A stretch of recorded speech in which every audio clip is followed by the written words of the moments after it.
All right, moving on to our ultimate setup, tier 1 baller. This time, we're not gonna hold it back. We're just gonna go all out. I'm gonna start with the Apple's website to build our ideal, our perfect iMac Pro. And we're gonna go under buy, we're gonna configure it, and I'm gonna take you through what's important and what you should pay attention to. So when it comes to DaVinci Resolve, this is what you gotta keep in mind. DaVinci Resolve is the only tool, if you compare it to Premiere Pro, Avid Media Composer, or Final Cut 10, that uses any and everything that you throw at it. So if you have 18 core processor, it will eat it up. If you have 128 gigs of RAM, it will try to utilize as much as possible. If you have 64 gigs worth of graphic card memory, it will use it. Same thing goes with storage. If you have a fast storage, it will use it. So now that you know that, I will highly recommend going as high as possible on the processor level. This is $2,400 more, so maybe that is just, kind of pushing it. But let's just build it out and see where we go. The thing that you need to know about MacBook Pro is that you cannot put your own memory in there, so you kind of have to stick whatever memory in here and be stuck with it. And look how crazy they are. They know that 64 could be kind of pushing it sometimes. 128 gives you that extra leeway, but then look at the price difference. It goes from 400 to 2,000. So if doubling 64 to 128, you would think it should be 800, not 2,000. So they're smart. Sometimes Apple does things that are just not cool, but what are you gonna do? So we'll stick with 64. That gives you enough headroom and it's pretty good. So I'm gonna move down, and for the graphic card, you absolutely cannot hold it back. Go all out and get this guy right here, and then go down. 1 terabyte is great. Everything else will look just fine. So it's about $8,400, $8,500. So let's just throw it in the bag. So basically what we're looking at is, if I go to, we're looking at around $9,000 after tax. So that's what we got going on over here, and that's without the Apple Care. Now, that's the system, okay? That's the system that literally will breeze through anything and everything you throw at it. In DaVinci Resolve, you can work on 4K footage. It will give you a very breezy experience. Now let's go ahead and build that on eBay. Alright, so let's search for iMac Pro, and I'm gonna do 18 core, and they might not have 18 core iMac Pro. They actually do. So let's click on that guy. It's $7,500 with 128 gigs of RAM, 1 terabyte, Vega 64.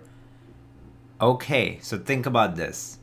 This right here was $9,000 with only 64 gigs of RAM, and you remember the difference was $1,600 to move up to 128. This one is coming with 128, same Vega 64, and it's only $7,500. And this is an amazing company. I've bought products from them in the past. Just do yourself a favor, save yourself some money, and look into these things. I mean, that's $1,500 right there, easy. That's a lot of money. That could be the money that you will invest either in your client monitor, your hard drive, or so many other things that we're going to be looking at. So that's where I'm going to end our computer section. Let's move on to our external GPU. So I'm going to look at Sonnet E GPU. That is a Sonnet E graphics breakaway box.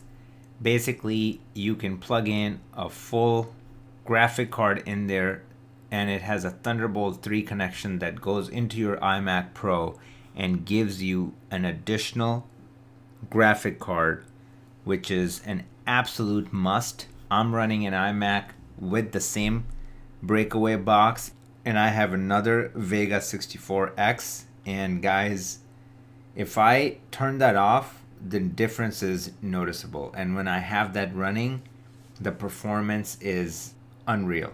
And it's kind of necessary when you're working with 4K footage inside DaVinci Resolve, and especially in a 4K timeline. You really do see the difference. And once you drop in some noise reduction and grain and some additional nodes, all of a sudden it becomes very taxing to play it back in real time. And having that extra GPU really helps move everything along. All right. Now just remember, we're already adding a bunch of different I/O devices to our iMac Pro. So right away, you're going to be needing this handy dandy Thunderbolt that I showed you in the last lesson. So just make sure to add that in to your studio setup. No questions. I promise you, iMac does not have enough ports. You will be needing this. So get that, and let's move right along. This is what we're going to be getting this time.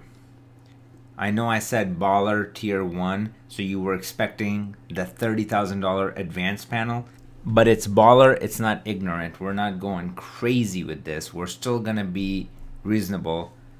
And this thing right here gets you there halfway, if not more than halfway. It just has so much power. It's ridiculous. These LCD screens make all the difference in the world. You have every button that you need to be a very efficient colorist, and it's meant for DaVinci Resolve power users. So having this and mastering it just takes your caliber to a whole another level. So this is a no-brainer. There's no competition. Some people might think, hey, what about Tangent Element, because I can use it with Premiere Pro, Avid Media Composer? Well, one size fits all is never a good idea, and especially in DaVinci Resolve, they keep that API so tight that you need their hardware to achieve the best possible results. So Blackmagic, I'm telling you, control surfaces are just the ultimate game changer. Being able to move two wheels at the same time, or two knobs at the same time, is the difference between you getting something that will blow your client's mind to you never getting there. When you're just moving one thing at a time, it's so cumbersome. It's just not natural. That's just not how you're supposed to work as a colorist. So control surface for me is always number one when it comes to color grading. All right, moving on. Stream Deck XL. I showed you the Stream Deck in the last lesson. This time we're going to step it up and we're going to get the big boy. This is the one that I'm currently using. The software is rock solid. It never glitches out, and you can program all these keys to any keyboard shortcut inside DaVinci Resolve or any application. Each button could be a folder, and then within that folder you can have 32 keys. That's what you're looking at here, programmed, and the possibilities are endless. I am in love. I don't even think that I've tapped into the full potential yet, but the way I'm using it, I already feel 10 times more efficient. Definitely a must-have. Okay, moving on. Let's get into some exciting stuff and check out some monitors. So I'm going to start off with FSI DM240 from Flanders Scientific. This thing is a beast. I'm currently using this monitor. It's around $4,000, $4,200, yeah, $4,300 with shipping and everything, and with tax like around $4,500, $4,600. What a monitor. It's a 10-bit panel. It's only 24-inch, and it's an LCD and 1080p monitor, so you might just have thrown up in your mouth thinking, what the hell is going on? Why is this so expensive? It's because there's nothing better I've used in my entire life. This thing is so dialed in. It has hardware scopes that you can pull up inside the monitor. It has a bunch of different LUTs that it comes preloaded with, or you can upload your 3D LUTs directly onto the monitor and then switch them through instead of applying it in DaVinci Resolve. If you have your 4, 5, 6 go-to LUTs, and if you want to see really fast what the image is going to look like once you apply it, you can have them readily available to you. This is actually pretty cool. So it has a focus assist, because this monitor is also used on site, it brings in some of those features, and it can be useful when you're working on something where you just want to make sure that everything is focused. You can pop that on and look at it really quick. Tons of different scopes options. Look at this. It has audio meters, and these markers, I use them all the time. If I'm doing a split screen or something like that, it's just such a great option to have, to like click one button and pop it open. And this right here, false color, oh my god, I have it set to my F1, my function 1 key, and because I use it that often, just one quick button and just see that if you have everything under control, or if something is just falling a little off, you can just adjust it right away. False color is a big one.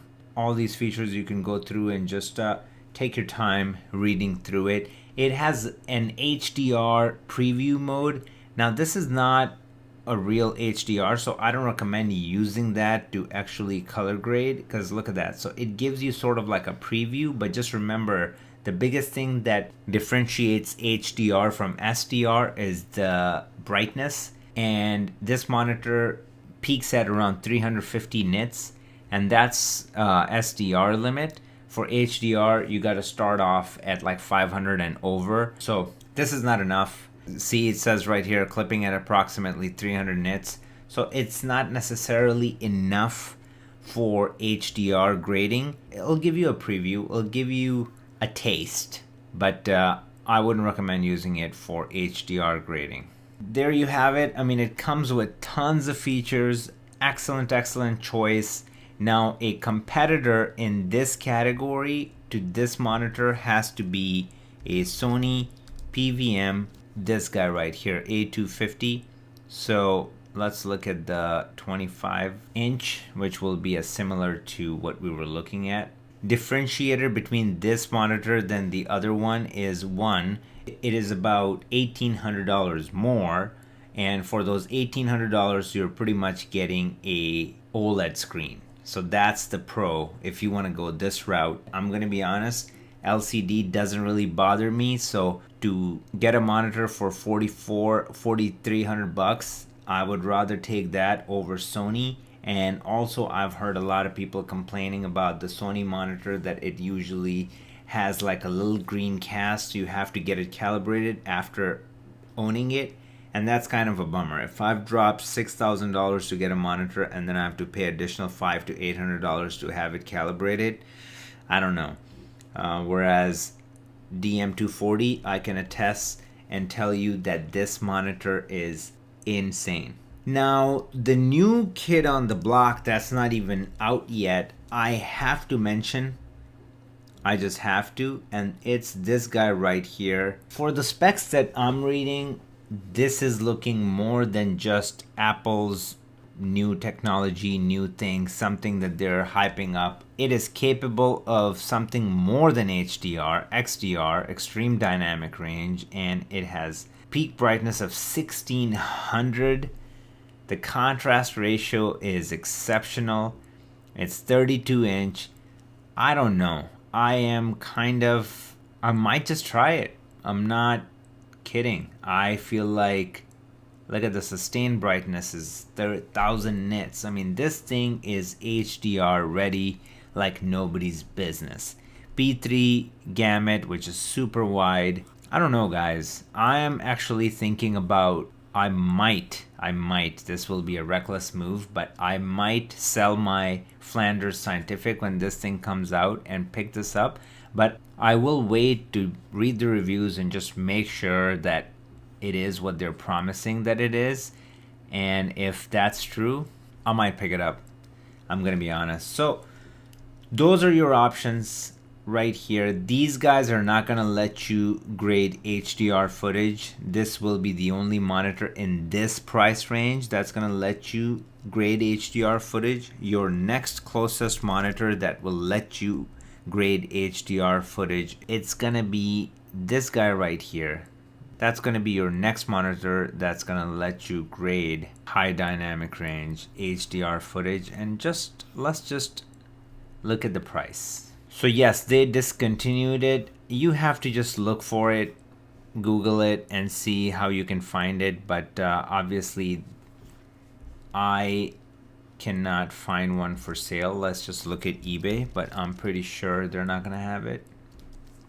Super rare monitor, one of those that you just have to find out. You have to be in the know to figure it out. But anyways, the point of me showing you that was that the closest monitor that will let you do HDR after your Apple monitor would be a $30,000 super professional monitor by Sony BVM X300 V2. And yeah, so those are your options. Moving along, let's look at some hard drive options. So this is what I'm gonna say. We're gonna go back in here, but we're gonna select a different drive. This time we're gonna click on big and we're gonna go with these. Now let's just stick with 6 big, not the 12 big, and I'm gonna go down and show you what's happening. These things are freaking insane. The speed on this is just ridiculous. So focus in the middle and just look at this. 1400 read and write. I mean, this thing is capable of you working on 6K footage with multiple nodes inside DaVinci Resolve and have absolutely no problems. Thunderbolt 3, and it comes in all shapes and sizes, so you get to pick whatever you want. If I go here, I can start off at 12 terabyte, and like I said, if you move everything over and if you stay tidy, 12 terabytes should be good enough. You wouldn't need anything more than that, but obviously you can go 24, 36, whatever makes you happy. So the speed on this thing is unreal. This is exactly what you want. You can do your research and find a better deal on it. So that's going to be your RAID drive. When it comes to your backup storage, we're not going to mess with it. We're going to stick to the tried and tested Backup Plus Hub by Seagate. Rack them up, put them away, get more, move on. Now, one more option that I'm going to recommend you when it comes to backing up is it's cool to have a local backup. It's cool to have your online storage you're going to work off of. You also need a network storage where you can have a permanent backup that you can have access to when you are away from your home. So for a network storage option, I would go with Synology. That's what I use, and I'll take you through a couple of their different hard drives that they have. A lot of these also offer expansion boxes, so you can even start off with something like that. This is a 4-bay NAS, and it doesn't come with the hard drive, so you have to add hard drives. But this one has a pretty decent processor, and then 2 gigabit ports, and then 4 gigs of RAM. Pretty decent. And then you can load it up with like 4 hard drives. The biggest one, I think there's no limit, so you can have like 4 8 terabytes. So that right there is 24 terabytes, but it'll actually be 18 terabytes because you're going to use one drive for your RAID 5 configuration. So one drive is going to be just for redundancy. So just keep that in mind.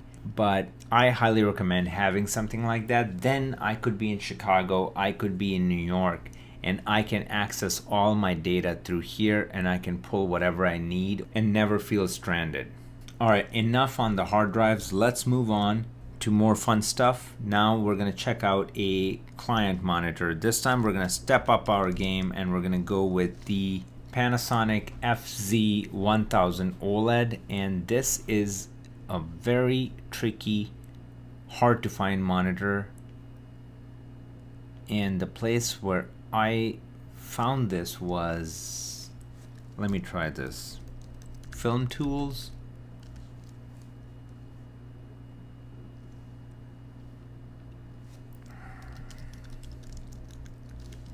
Let me see.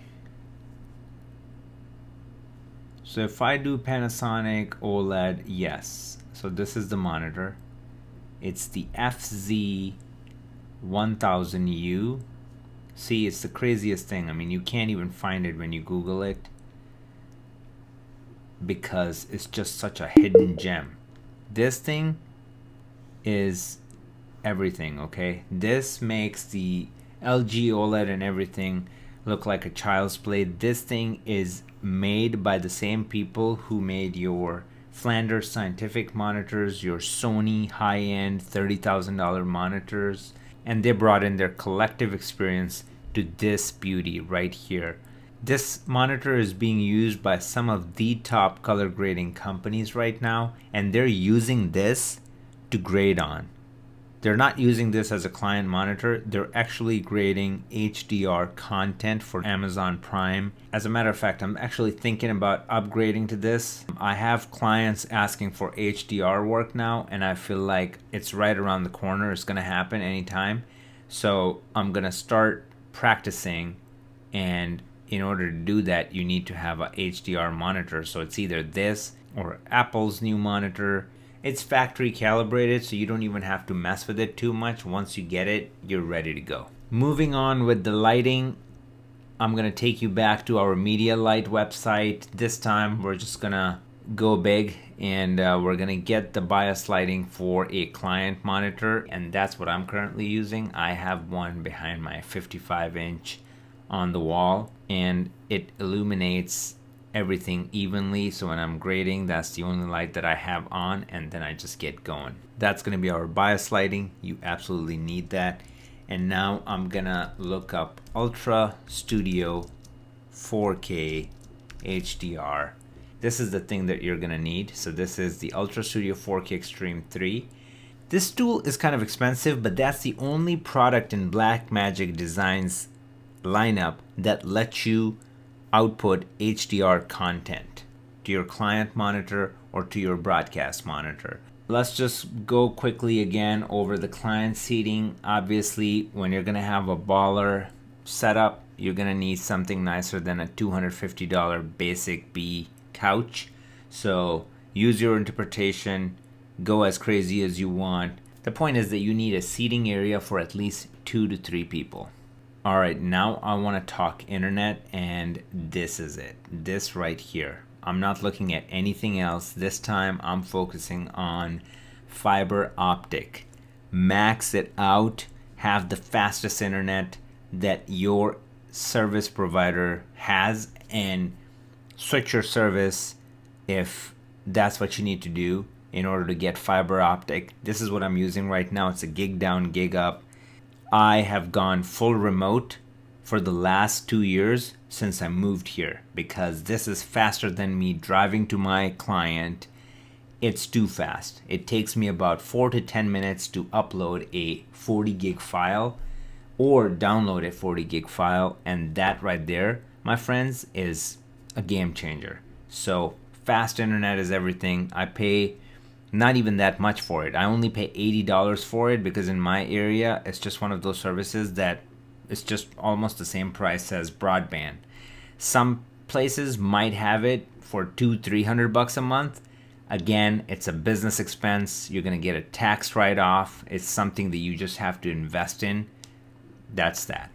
All right, now finally, I'm gonna sum it up with a quality control tool, and this time we're gonna go all out, and we're gonna go with the iPad Pro 12.9. Just get one of these. If you're feeling really good, get one of these. I just picked one up, and it's worth everything. It's great. I'm using it more than my iPhone and my laptop combined. If you're gonna be putting something out, you gotta test it. You gotta put it on your iPad first, turn off the True Tone, look at it on your iPad, see how it looks, get a feel for it. And if it looks good on your iPad, if everything looks kosher, then it's a go. It's that important. That's why I made the investment. I'm using it as a professional tool, not as a toy. Definitely a must-have. And that wraps up Tier 1 Baller.